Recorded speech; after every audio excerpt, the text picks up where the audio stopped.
Setora de Mediação da Findes realizou um seminário de conciliação e mediação, métodos e práticas, que aconteceu na sede do Sistema Findes. E o Direito na Prática esteve lá, conversou com diversos profissionais e trouxe para você informações em primeira mão. Confira!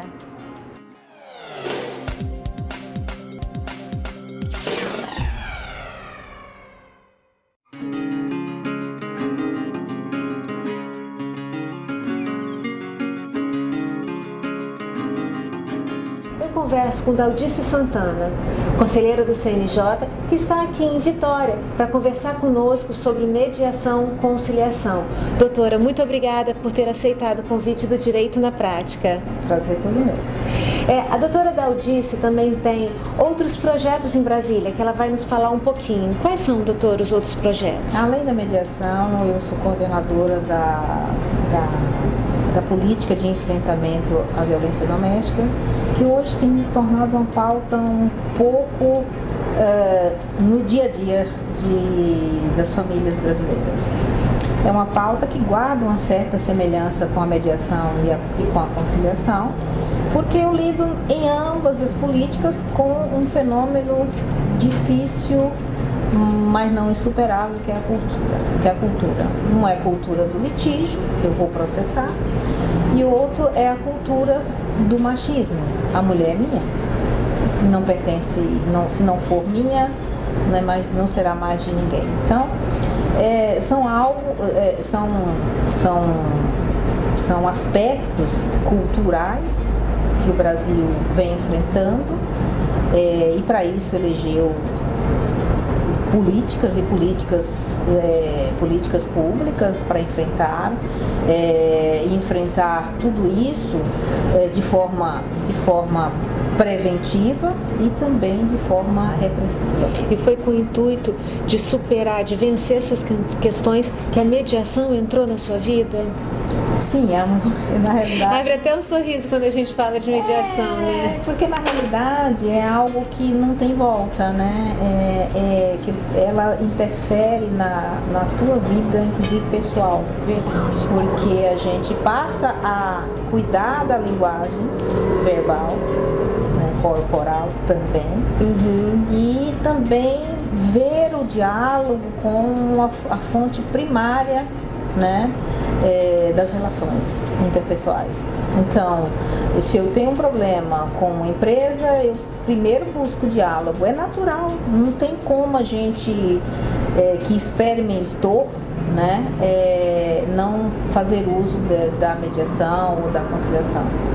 Então, é algo que, quando se desenvolve habilidades de comunicação, e no primeiro momento a gente acha que está desenvolvendo para facilitar o diálogo entre outras pessoas. Depois você percebe que aquilo passa a ser o seu dia a dia, porque, afinal de contas, né, o que se aprende se emprega, né? Então, é algo que eu comecei em 96, individualmente na vara, e era tudo de forma intuitiva, né? A gente queria, né? Afinal de contas, todo mundo é conciliador um pouquinho, né? Depois a gente percebe que com técnicas aquela parte intuitiva melhora e torna-se, digamos assim, muito grande. Você passa a objetivar melhor, e nós passamos na Justiça Federal a evoluir para um projeto piloto em 2004. Que é no projeto piloto da mediação e da conciliação. E ali depois virou um programa em 2006. E em 2006 o CNJ criou, 2010, na verdade, o CNJ editou a resolução 125, aproveitando, né, da experiência isolada de cada magistrado, mesmo da sociedade, com relação a isso. Porque, afinal de contas, não só no judiciário, nós tínhamos a mediação tinha a mais reconciliação, né? O nome mais reconciliação. E na iniciativa privada a gente tinha mais uma certa preponderância da mediação. Podemos dizer que no judiciário essa questão do acordo começou com a 9.099, que é a lei dos juizados especiais? Sim. Na realidade a gente tinha até, se formos remontar, em 1943 na realidade, nos moldes de hoje, com a CLT. Sim. Mas nós já tivemos no Brasil colônia algo mais abrangente. Por quê? Porque vieram com as ordenações do reino. Sim. Né? E na época as Filipinas. Então, só se poderia acionar o Poder Judiciário, entrar com uma ação no Poder Judiciário, se você demonstrasse que já havia feito isso antes. Entendi. Então, a primeira, na realidade, uma tentativa de conciliação. Né? Então se usava não perca suas fazendas, ou seja, não gaste todas as suas economias com uma demanda e além de gastar, você entraria em discórdia com a sua vizinhança, com o seu parceiro. Então, tornando mais dificulta a convivência, né? A paz, tornando mais difícil a paz. Exatamente. Depois, com a primeira construção do Império, repetimos esse mesmo proceder. Condição de procedibilidade, só poderia entrar no Poder Judiciário se houvesse uma tentativa de acordo prévio à judicialização. Descasamento entre o valor da prestação, o valor do imóvel e a própria renda no mutuário e a valorização do imóvel. O imóvel caiu, a dívida subiu, o trabalhador passou a ganhar menos, não conseguindo suplantar ou pagar a prestação. Então, isso tornou-se ruim, tanto para a instituição financeira quanto para o mutuário. E às vezes, olha como acontecia. A parte dizia, olha, a prestação subiu mais do que o meu salário. Quando a gente chamava para audiência de conciliação, eu falava, não, doutora, não é nada disso, eu estou desempregado. Então, nós tínhamos uma lide formal, que era a prestação subiu mais do que o meu salário. Porque era maior do que o salário à época que ele entrou com a ação. Mas na realidade você precisava de uma tese para entrar no judiciário para poder parar, não perder o imóvel. E ele alegava a desigualdade. A desigualdade. Como na realidade, no fundo, ele teve uma perda de capacidade de pagamento. Né? Então, com esse descasamento, passou a não poder pagar, mas às vezes também era o quê? Desemprego, descasamento, favelização do empreendimento. Então tinha fatores socioculturais ou sociais que impactavam no valor daquela dívida a longo prazo. Introduzindo a mediação nessa questão, a gente conseguiu-se trazer... Quando tinha favelização do empreendimento, fazia-se nova avaliação do empreendimento e aí a desvalorização vinha para o valor da dívida. Quando se tinha descasamento, tentava usar o FGTS para reduzir a dívida ou alargar o prazo da hipoteca, o prazo contratado. Então, assim, isso não pode, o juiz não consegue fazer isso formalmente, porque ele tem que alterar um contrato que só a autonomia das vontades pode fazer. Mas na mediação você pode transpor os limites do pedido, né? Porque afinal de contas, as partes são livres. Na mediação, as partes são as protagonistas, né? Então, o mediador entra até, de certa forma, grande, né? Porque ele entra como um líder para aproximar as partes. Olha que ele fez aquele trabalho de aproximação, de diálogo, ele tem que recuar, ficar quieto e esperar as partes. Ele sai pequenininho. O bom é ele sair, o ideal é ele sair pequenininho, porque aí a vontade de duas pessoas e consegue restaurar as relações. Exatamente. Né? Se ele continuar sendo o mais importante, ele não fez uma boa mediação, porque ele não conseguiu restaurar a relação nenhuma. Entendi. Doutora, muito obrigada. Nossa entrevista é curtinha mesmo, mas foram grandes as palavras. Eu lhe agradeço. Tá bom, muito obrigada e parabéns pelo trabalho. Obrigada. Nós vamos agora para um rápido intervalo. Não saia daí.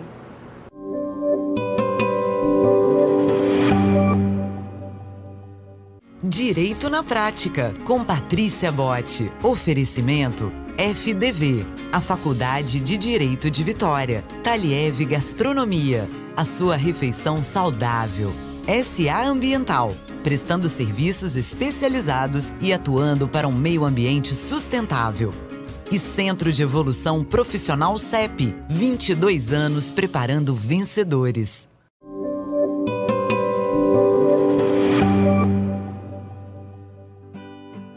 Estamos de volta com mais um bloco do Direito na Prática, conversando sobre mediação. Eu converso com o Dr. Ricardo Goretti, professor e coordenador do curso de Direito da FDV, professor de conflitos. Isso, não é isso, resolução de conflitos. Resolução de conflitos. Doutor, muito obrigada por ter aceitado o convite do Direito na Prática. Eu que agradeço. É sempre um prazer conversar com você. Obrigada. Nós vamos começar falando um pouquinho da mediação e acesso à justiça, que é o seu livro que está aqui. Tem a ver com a desjudicialização dos conflitos? Sim. Essa é uma publicação da minha tese de doutorado.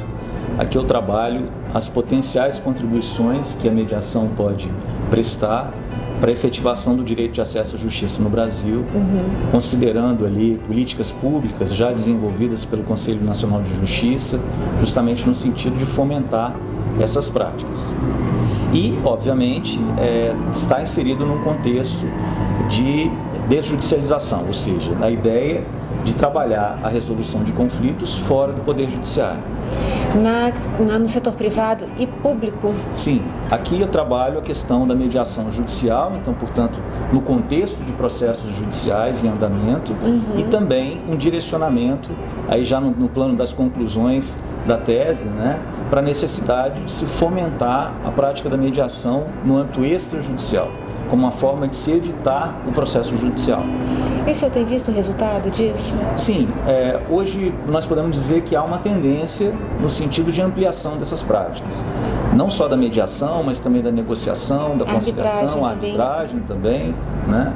Mas ainda digo que há muito caminho a percorrer no sentido de tornar isso uma realidade. E aí uma série de exigências a gente precisa de cumprir.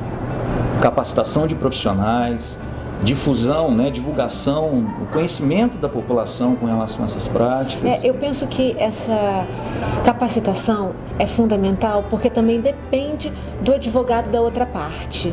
Sim, não é isso? Depende do cliente querer, mas do advogado também facilitar. Porque não adianta numa negociação ou numa solução um advogado querer e o outro estar travado. Precisamos de capacitar todos os profissionais, não é isso? Você coloca a questão do advogado e eu acho que esse registro ele é muito importante. Porque muitas pessoas entendem que essas práticas, quando praticadas no âmbito extrajudicial, representam uma ameaça ao advogado. Não. Muito pelo contrário. Eu costumo dizer que é uma ameaça para aqueles que não estiverem preparados para lidar com essas tendências. Agora, a partir do momento que houver uma capacitação específica, um entendimento das suas práticas, amplia-se, a questão, são ampliadas as oportunidades de atuação profissional e o advogado tem um papel fundamental na mediação, podendo ser mediador, podendo atuar como negociador dos interesses do seu cliente no contexto de um processo de mediação, tanto judicial quanto extrajudicial. Para ele poder assessorar durante um processo, claro, poder dar a orientação correta. O advogado é uma função essencial de justiça. Sim.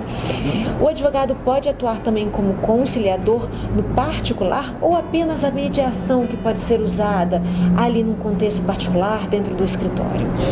O advogado ele pode atuar como um conciliador ou mediador judicial se preenchidos uma série de requisitos estabelecidos pela legislação. No caso, o Código de Processo Civil e a Lei de Mediação, que traz requisitos específicos, mas também no âmbito extrajudicial. Aliás, essa me faz uma lembrança, que me faz lembrar de uma questão que eu acho importantíssima para que seja frisado e pouco compreendido na prática jurídica, que é a visão de um escritório de advocacia como uma unidade de negócio.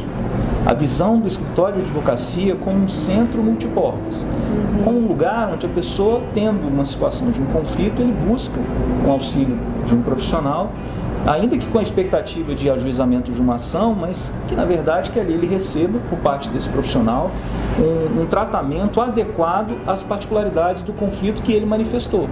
E é justamente nessa relação de adequação que vem a necessidade da gente pensar no escritório de advocacia como um local onde, a partir de onde uma série de portas podem ser abertas, seja a porta do processo, a porta da mediação, a porta da arbitragem. Então, assim, o advogado ele tem um papel fundamental no sentido de tornar essas práticas uma realidade mais difundida no Brasil. Doutor, muito obrigada. Realmente aí o advogado vai ficar de olho, querendo entender melhor sobre a mediação, a conciliação. Os clientes também, o nosso telespectador vai entender um pouco mais a respeito. E o livro está aqui. Acesso para as pessoas, não é isso? Nós vamos, inclusive, levar um sorteio na nossa rede social para poder engrandecer a biblioteca dos escritórios e das residências. Muito obrigada, doutor. Eu que agradeço a oportunidade, espero ter contribuído com alguns esclarecimentos aí sobre a mediação e também espero que gostem do livro a pessoa que for receber. Obrigada. Muito obrigado. Agora nós vamos para os comerciais e na volta continuamos com as entrevistas dos palestrantes do seminário que está acontecendo na Findes.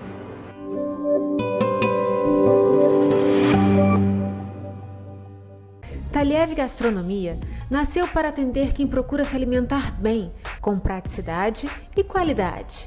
Oferece café da manhã, almoço e grande variedade de saladas, wraps, congelados, sucos e lanches da tarde. Aberto de segunda a sexta, o Taliev Enseada tem delivery para quem quer receber delícias em casa ou no trabalho.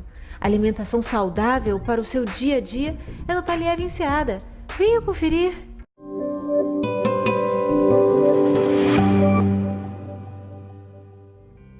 Estamos de volta e continuamos conversando sobre mediação.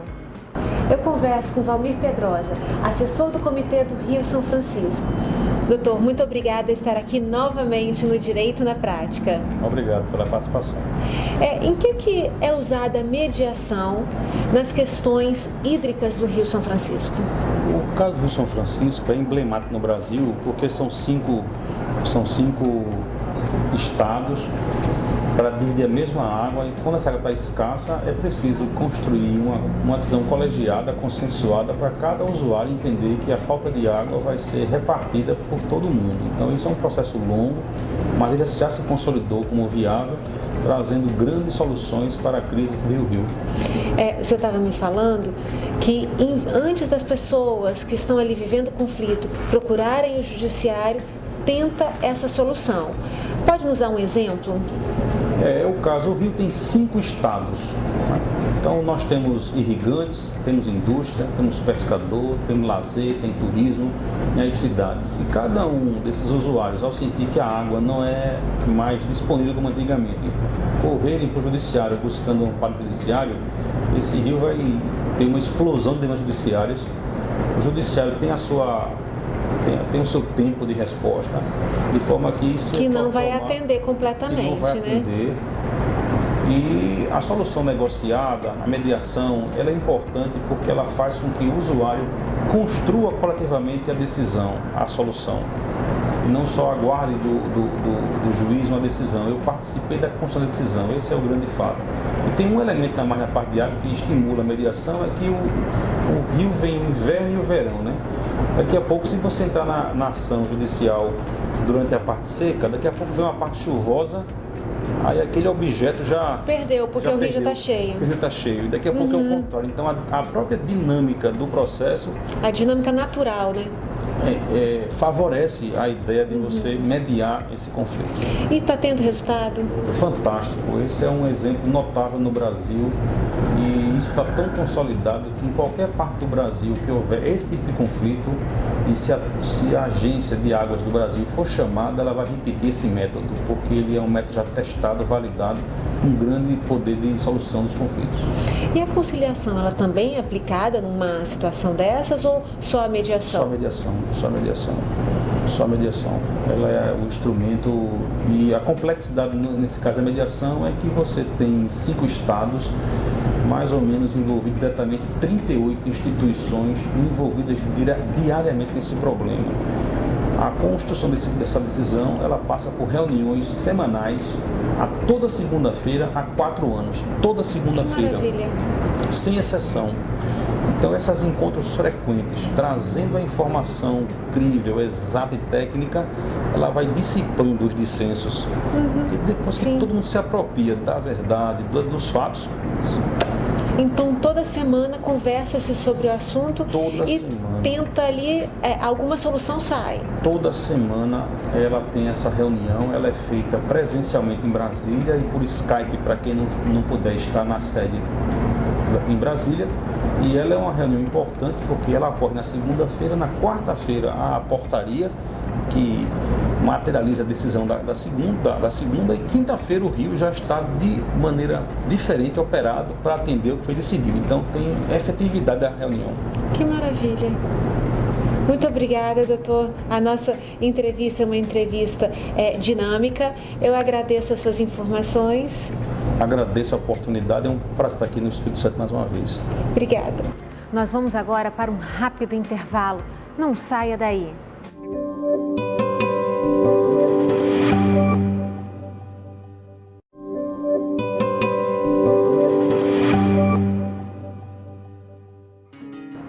Estamos de volta e continuamos conversando sobre mediação.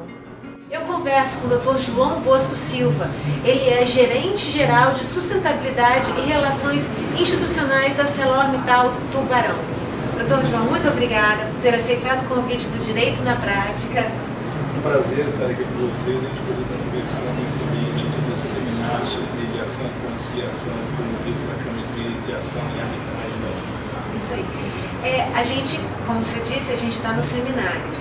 E trazendo as informações do seminário de mediação e conciliação para a ArcelorMittal, como é que é utilizado essas ferramentas no dia a dia da empresa? Acho que mediação, diálogo, conciliação, a gente pratica isso no dia a dia. A gente vem apoiando essa iniciativa da Câmara de Conciliação, Mediação e Arbitragem da Federação, juntamente com a OAB, a Seção do Espírito Santo, essa iniciativa e junto com todos os parceiros que estiveram aqui presentes. Isso faz parte da nossa rotina. Acho que um grande exemplo da questão da mediação e da conciliação é o termo de compromisso ambiental, que foi assinado com o governo do Estado, com os Ministérios Públicos estadual e federal, o que mostra que pela via do diálogo e pela via da mediação a gente consegue atingir avanços pela linha da judicialização estava mais difícil de construir soluções concretas.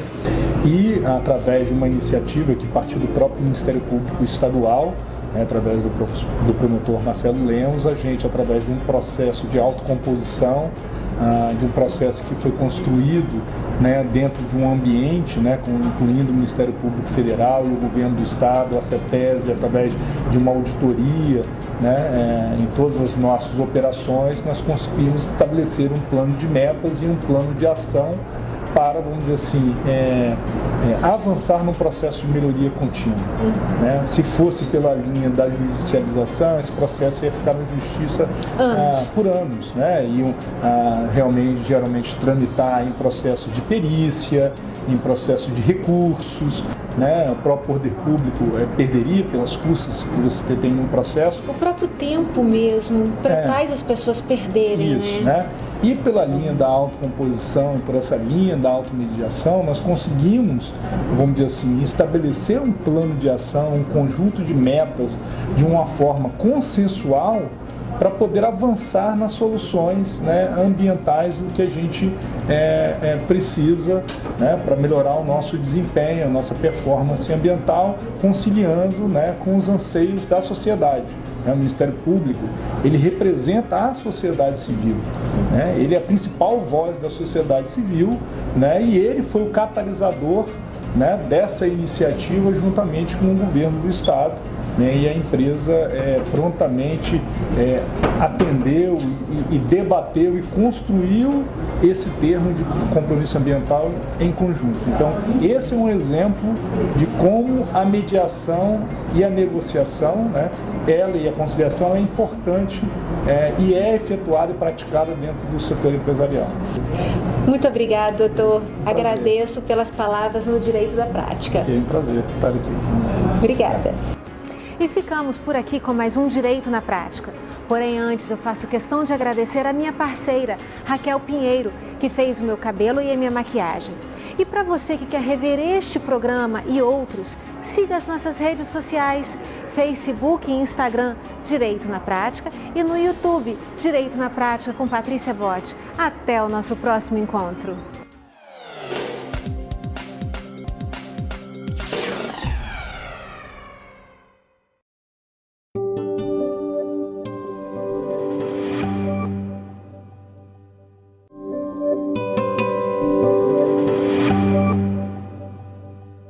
Direito na Prática, com Patrícia Botti. Oferecimento FDV, a Faculdade de Direito de Vitória. Taliev Gastronomia, a sua refeição saudável. SA Ambiental, prestando serviços especializados e atuando para um meio ambiente sustentável. E Centro de Evolução Profissional CEP, 22 anos preparando vencedores.